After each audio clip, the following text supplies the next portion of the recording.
Brooksaw Antiques here. Today we have this 1917 Underwood No.5 antique desktop typewriter. I'm going to show you how to use the functions and make sure they all work.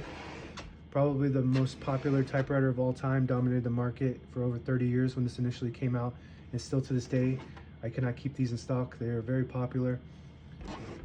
First model to have the visible writing. So before that it was the Remington blind writer, where it would print from underneath and you'd have to feed the paper out to see what you typed. So this revolutionized the market, and still to this day, just the look of it and the reliability of it is still a very nice typewriter. Up top is the adjustable paper guide. This helps you guide the page in straight. I'm going to line that up with the left paper finger here, and these paper fingers are adjustable. You just want to make sure that they are right on the edge of the page so they feed through it properly, and the margins are up front here. You just squeeze this whole thing and you can move it, and you just want to make sure that those are in between the two paper fingers so you don't type over them. And that looks pretty good right now. So I got as much clearance as I can get with that.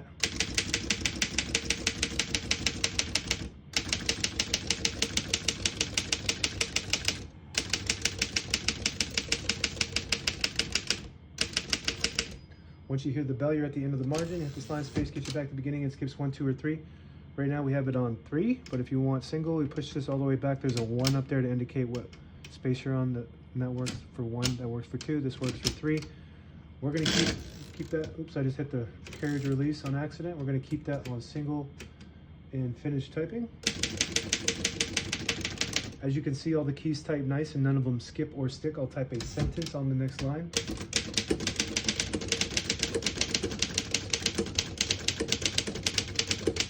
Beautiful. You can type as fast as you want on this thing. It's got Elite typeface, which prints 12 characters per inch.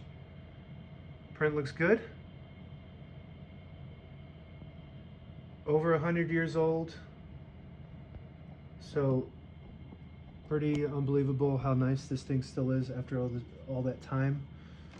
Pull the page out easy. There's a switch on the right side here. You flip it down and it unlocks the rollers underneath the platen, allowing you to pull the page out easy, or load thicker paper like carbon copy or cardstock. Make sure you flip that up before you load the next page, or else it won't load correctly. This is just an iconic looking machine. Like, imagine having that on your desk. It just looks so awesome. Just, I'll do a little.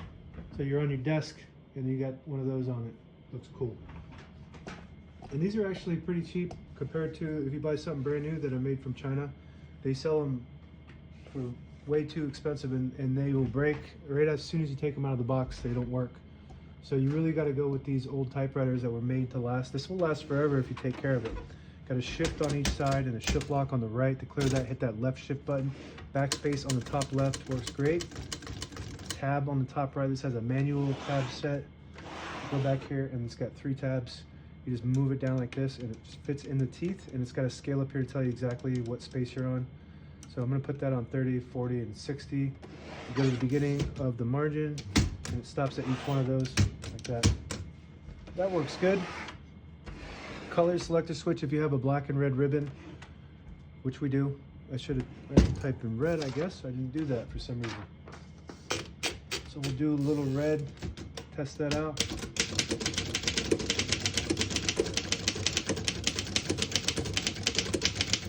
That's the only sentence I know, by the way.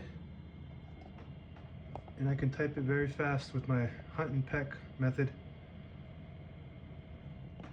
But I'm probably typing just as fast as you nerds that type with both fingers, all your fingers. Okay, we're gonna pull that page out. Red works good, and it's got this, it's called a color shifter on this model because it's just like a shift. Push it to the left, it prints black. Push it to the right, it prints red. If you have a solid black ribbon, it'll just print the top or the bottom portion of the ribbon. And if you move this lever behind it, it'll lock it in the middle so it doesn't print any ink at all. It's just for stencil, which is for copying purposes. You don't waste any ink and you still get the indentation on the page that's copyable. And that's all on the keyboard. I'm gonna go to the right side of the carriage. This is your ribbon ratchet. You can wind it up or change the direction by pulling it out.